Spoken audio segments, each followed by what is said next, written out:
Yo guys, yo. We're back for another installment today. This is going to be about risk, not even risk management today, guys. This module is really going to be about how to understand risk to reward, what it means to you, what it should mean to you, and really just to how really to understand how I trade and how I frame, how I understand how much I'm gaining. Okay, because I don't trade in pips, guys. I don't really do that. And you will see me on my stories a lot of the time. For those that you follow me on Instagram and on social media, I will often talk about risk to reward. Okay, and that's what I base my earnings off. That's how I base how what I've done, in a day, in a week, in a month off. All right. And risk to reward, really, I mean, you guys know what this is. It's just understanding how much you are risking to how much you are, being rewarded for the trade that you're in or how much you're gaining, right? And it's as simple as that, really. It's just understanding if I risk X amount, then how much am I gaining for the risk I'm putting on? Okay, guys, and what you want to understand is that the way I do risk to reward is that whatever I risk, I want to be making at least 4 or 5 times what I'm risking. Okay, guys, that's more or less how I do what I do. So if I'm putting on a trade and I'm risking, 10. If let's say I use like a 10 pip stop loss and I'm risking $20. All right, I want to be making $100. Why? Because that's 5 times the risk that I've just used. Okay, guys. So let's just write this out so you guys can visually see on the screen. So let's just write this out for you. So if I were to have £1,000 in my trading account, right? Let's say I had £1,000 in my account, and we were using proper risk management as I've been teaching you, and that meant that I was risking, £10 per trade. Okay, so let's say my risk per trade is £10. Okay, guys, let's say it's $10 to be a bit cheeky today. Let's say my risk to reward is $10 per trade, right? Or my risk per trade. So yeah, my risk is $10 per trade. Boom. So this basically means that, okay, for every single trade I put, it doesn't matter how big the stop loss is, may it be 5 pips, maybe 10 pips, maybe 15, 20, like whatever that is, right? I want to be risking £10 per trade I put on. Okay, guys, it's simple as that. I want to just be risking £10. So in this situation, this is the way I do it, is that I don't look at price in terms of monetary value. Okay, I just know in my head that I want to risk $10 per trade, and I'll put that in my lot size calculator. Okay, that's all I would do. Or let's say, whatever it is, 100, because obviously I never risk £10 per trade, but let's say it's 50, 100, 200, 500, right? What I want to be doing is putting that value into my lot size calculator, and it will obviously give me the lot sizes I should be using for my different, stop losses in terms of pips, right? So the way that I do it, guys, is that I want to be aiming for 3 to 4 to 5 R per trade I'm in, at least, usually up to 10 R. And this just allows us to, first of all, understand how much we're going to be making before we even get involved with the trade, okay? Because you need to know that. And secondly, to understand basically how much you are framing this on.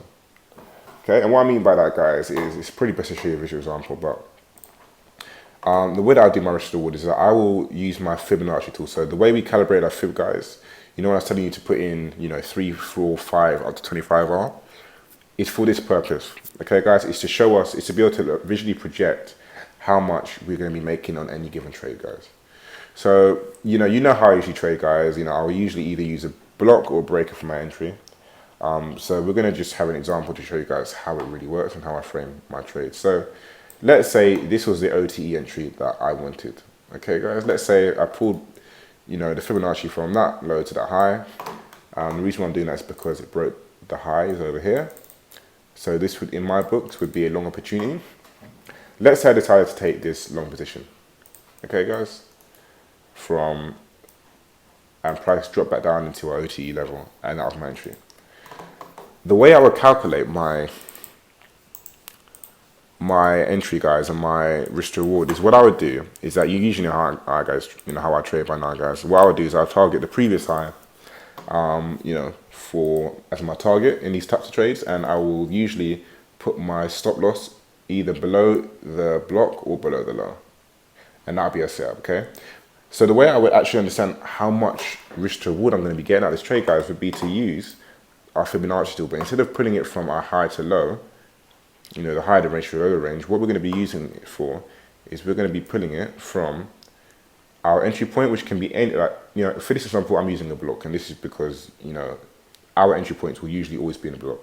So what you want to do is put it from the top of your block, right, or the top of your entry point, wherever that may be, and you want to pull it down to where your stop loss is going to be. Okay, guys? And in this situation, for me, I would be putting my Fibonacci from the top of that block, which would be my entry, and I'll put it where my stop loss would usually be. And for me, my stop loss would usually be below that low or at the low of that block. Okay, guys? And that's just because, if I'm expecting a block to hold, I don't want it to penetrate the equilibrium of the block. But that's, we've already been over that before. But that's the reason why I usually put my stop loss below the low. And even oftentimes I'll put it like a couple pips below the low just to give a bit of breathing space, just in case, because you do get certain times what price will do is it will probably wick through right down to the low of the block, but it won't actually close below, and that can be an issue sometimes because you can see price spike through a block several times, but it doesn't close below the equilibrium or below the body of the block. Okay, guys, and what that can often do is stop you out, and then price can just continue going your way because it just wanted to test the block.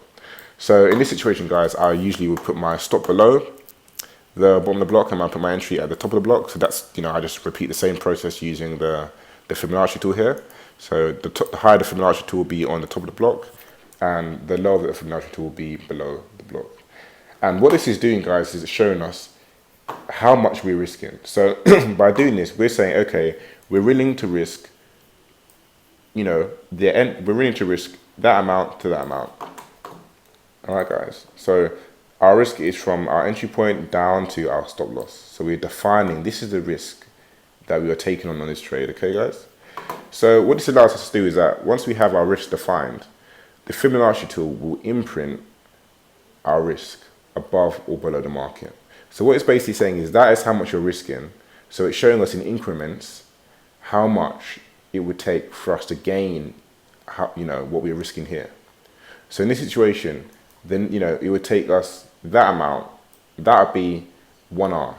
So in other words, once we risk that amount, it would take us that long to gain what we were risking.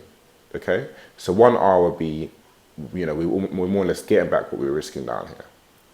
2R would be 2 times what we're risking down there. So the reason why it's 2R is because it's 2 increments above our risk. Okay? 1, 2.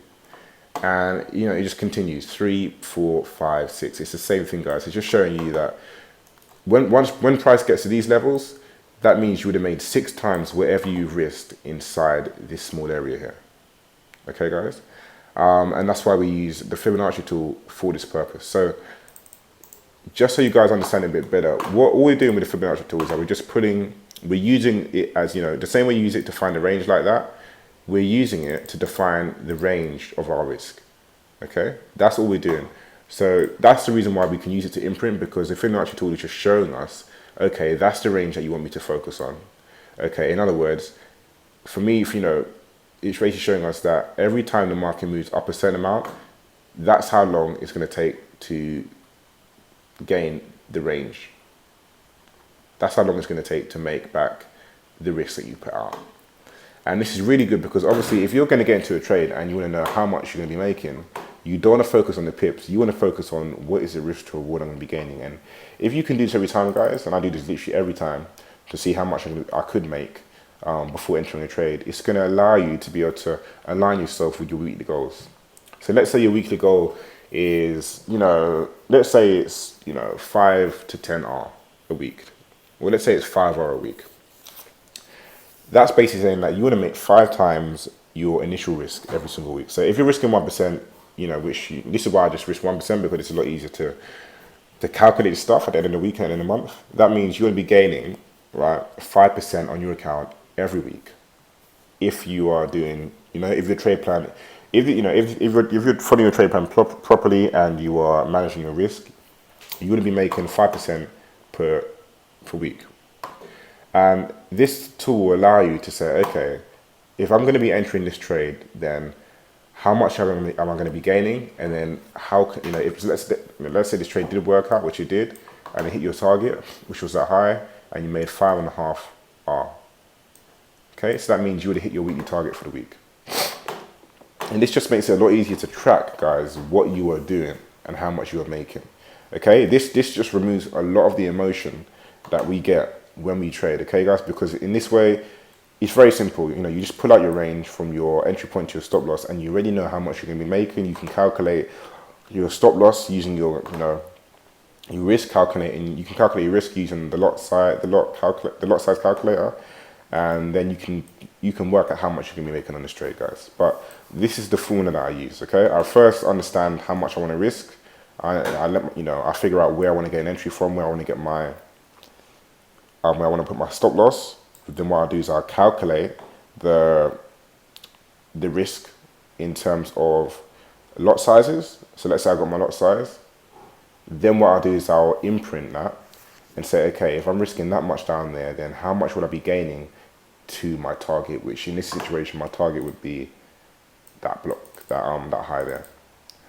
So in this situation, I would have been gaining 5.5 times what I'm risking down there if price hit my target. And this just makes it a lot easier for you guys to understand, when to, how much you're going to be making each trade, and just genuinely give yourself a better chance of being consistent because you have a system behind what you're doing. All right, guys, and this is all about just getting a system that works for you, that you can use again and again to repeat the process and get better. Because the better the system that you have, guys, the easier it is to make money in this game, and the more consistent you'll be because you have a point of reference. You know exactly what you need to do, and you will just follow that day in, day out, and that is how you make money, guys. All right, it's very, very simple. You just have to have your systems in place and have your methods in place. And this will just, it will save you a lot of headache and a lot of stress because you won't be worrying about, how much am I going to make on this trade? It will already be defined. You won't be worried about, what's my lot size going to be in this trade? Why? Because you already have your lot size calculator, and you already have your risk to reward calculator and your risk management sorted out, guys. Okay, so I'm showing you guys these techniques just to make the psychological side and the monetary side, right, the boring side of this, a lot easier for you and a lot easier for you to follow.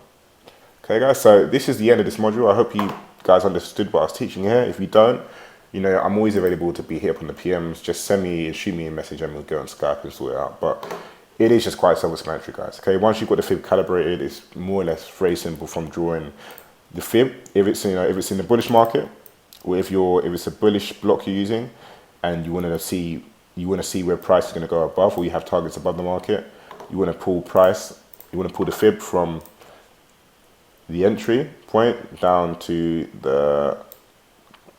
your stop loss point, right?